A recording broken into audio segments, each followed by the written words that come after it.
नमस्कार दोस्तों। आज हम बात करने वाले हैं इकोनॉमिक्स के ऐसे टॉपिक पे जो सब कोई जानता है लेकिन फिर भी उसमें कई कन्फ्यूज़न रहते हैं। सबसे पहला बात देखा जाए तो इकोनॉमिक्स जो है, इकोनॉमिक सब्जेक्ट है, इसमें कई क्षेत्र हैं।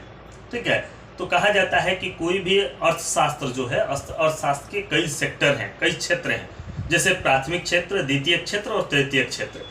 ठीक है, बाकी चतुर्थ और पंचम की बाद में बात कर सकते हैं, लेकिन ये तीन क्षेत्र के बारे में काफ़ी लोग चर्चा करते हैं और ये चर्चित रहता है। ठीक है, तो सबसे पहली बात करें कि ये हैं क्या, तो इनके बारे में तो बहुत बेसिक डिफिनेशन है कि जो कह सकते हैं कि सीधे सीधे प्रकृति से प्राप्त होता है उसको प्राथमिक क्षेत्र के अंतर्गत रखा जाता है, चाहे वो कृषि हो, चाहे खनन हो, जो भी कह सकते हैं कि डायरेक्टली जो प्रकृति से प्राप्त होता है उसको हम लोग किसमें शामिल करते हैं, प्राथमिक क्षेत्र में शामिल करते हैं। द्वितीय का कहने का मतलब है कि जिसमें प्रोसेसिंग हो, ठीक है, जिसमें क्या हो, प्रसंस्करण हो, उसको द्वितीय क्षेत्र कहते हैं। और जबकि तृतीय क्षेत्र यानी सर्विस सेक्टर को कहा जाता है, जहां पे सेवा जुड़ा हो, जैसे परिवहन, व्यापार, बीमा, ये सब क्या है, तृतीय क्षेत्र है। शिक्षा भी तृतीय क्षेत्र है।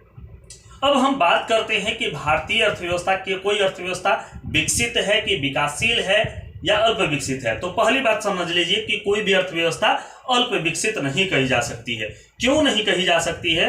क्योंकि हर अर्थव्यवस्था क्या है, विकास के कोई ना कोई चक्र में है, यानी कोई रुका हुआ नहीं है। इसलिए कह सकते हैं कि कोई भी अर्थव्यवस्था न तो बंद अर्थव्यवस्था है न अल्प विकसित है, बल्कि वो क्या है, विकासशील है या फिर विकसित है।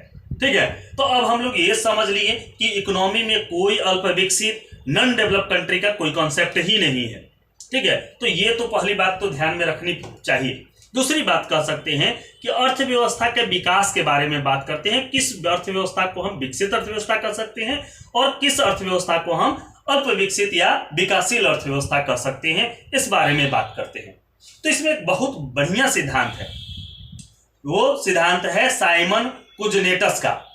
ठीक है, साइमन कुजनेटस कहते हैं, इनका कुजनेटस नाम है। ठीक है, ये कहते हैं कि अर्थव्यवस्था में जैसे जैसे विकास होता है वैसे वैसे क्या होता है कि प्राइमरी सेक्टर का योगदान घटता है, द्वितीयक और तृतीयक सेक्टर का योगदान बढ़ता है। ये सिंपल सी थ्योरी है इनका। इन्होंने कहा है कि जैसे जैसे अर्थव्यवस्था आगे बढ़ेगी प्राथमिक सेक्टर का योगदान घटेगा और द्वितीय तथा तृतीय क्षेत्र का योगदान बढ़ेगा। ठीक है, और इसको अब देखिए ये क्यों होता है, इसको हम लोग समझने के लिए एकदम अलग तरीके से समझते हैं। उसको समझते हैं एंजल के उपभोग नियम से, कंज्यूमिंग लॉ ऑफ एंजल से। ठीक है, तो कह सकते हैं एंजल का उपभोग नियम, इसको बेहतर तरीके से साइमन कुजनेटस का जो नियम है, ठीक है, या कह सकते हैं लॉ है, उसको बढ़िया से एंजल का उपभोग नियम समझाता है। तो हम एंजल का उपभोग नियम को पहले समझते हैं। ठीक है, जैसे हम अपने पे लेते हैं या आप पे लेते हैं कि आप एक छात्र हैं, आप आज का आपका अभी जो इनकम होगा, जो पिताजी देते होंगे, पॉकेट खर्च के रूप में देते होंगे, वो आपका खर्च होता होगा। यानी आप या कहीं भी रह करके तैयारी कर रहे हैं तो एक मिनिमम खर्च होगा। ठीक है, उस खर्च में अगर आप गौर कीजिएगा तो अभी आपका खर्च क्या होगा, प्राइमरी सेक्टर पे ज्यादा होगा। यानी प्राइमरी सेक्टर कहने का मतलब कि भोजन पे खर्च ज्यादा होगा। ठीक है, उसके बाद वस्त्र पे खर्च होगा और उसके बाद आवास पे खर्च होगा। यानी कह सकते हैं लॉजिंग फूडिंग का ही खर्च आपका है। ठीक है, लेकिन जैसे जैसे यानी आप अधिकारी बन जाएंगे तो क्या होगा, आप अधिकारी बनेंगे तो क्या होगा, भोजन पे प्राइमरी पे, ठीक है, खर्च कम होगा, सेकेंडरी और टर्सरी पे खर्च ज्यादा हो जाएगा। यानी द्वितीय और तृतीय क्षेत्र में आपका खर्च ज्यादा हो जाएगा। आप क्या करेंगे, जो आप छोटे से कमरे में रहते हैं वो बड़े घर में रहने लगेंगे। ठीक है, आप जो साइकिल भी आज नहीं खरीद पाते हैं, पैदल जो आते हैं, वो कल आप कार खरीद लेंगे। ठीक है, यानी कह सकते हैं, या फिर आज जो घर में खाना बना करके रोटी और दाल, यहाँ पर दाल भात चोखा जो खा रहे हैं, वो क्या करेंगे, आप जाकर रेस्टोरेंट में खाने लगेंगे। तो यही क्या है, यही आपका सर्विस सेक्टर है, यही आपका सेवा क्षेत्र में यानी सेवा क्षेत्र का योगदान बढ़ेगा। आज हो सकता है कि आपके पास टूटी हुई मोबाइल हो सकता है कि कल आप एंड्रॉइड फोन और कह सकते हैं एप्पल का फोन भी आप यूज करेंगे, वो भी क्या है, सर्विस सेक्टर का है। परिवहन साधनों का आप समुचित उपयोग करेंगे। तो एंजल का उपभोग के नियम के अनुसार क्या है कि जैसे जैसे अर्थव्यवस्था में यानी जैसे जैसे आपका आय बढ़ता है वैसे वैसे क्या होती है, प्राथमिक क्षेत्र खर्चे क्या हो जाते हैं, अनुपातिक तौर पे प्राथमिक खर्चे कम हो जाते हैं, द्वितीयक और तृतीयक खर्चे बढ़ जाते हैं।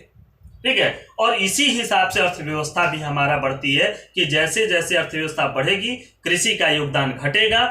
ठीक है, उद्योग और सर्विस सेक्टर का योगदान बढ़ेगा। ठीक है, तो ये कह सकते हैं कि एंजल का उपभोग नियम किसी भी विकसित अर्थव्यवस्था को ये बताती है। विकसित अर्थव्यवस्था वह अर्थव्यवस्था है जिसमें क्या है, द्वितीयक और तृतीयक क्षेत्र का योगदान बढ़ा है, प्राथमिक क्षेत्र का योगदान क्या होता है, कम रहता है।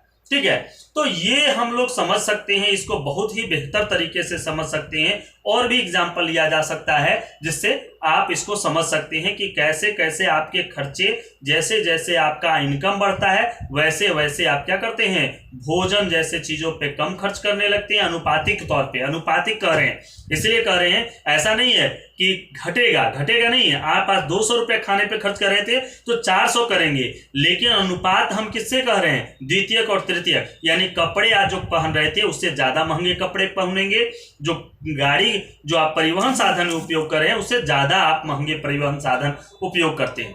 ठीक है, जैसे जैसे आपकी आय बढ़ेगी, मान लीजिए कि आपका इनकम 10 करोड़ भी हो जाए, तब भी आप क्या खाएंगे, चावल दाल ही खाना है, तब भी आपको चावल दाल ही खाना है। इसका मतलब क्या है कि आप खर्चा कहाँ करेंगे, या तो आप आवास पे करेंगे, या आप कह सकते हैं कि सर्विस पे करेंगे। यानी जितने भी जो भी पैसा एक रेस्टोरेंट में, यानी एक, इसको ऐसे समझिए, छोड़िए, इस तरीके से समझते हैं कि एक मक्का को समझिए, मक्का कितने रुपए का मिलता है और पॉपकॉर्न कितने रुपए का मिलता है।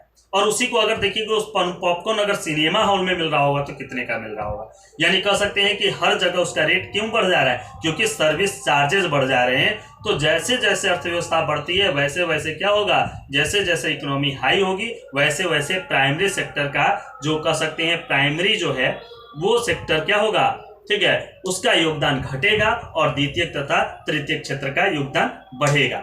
ठीक है, नमस्कार, धन्यवाद।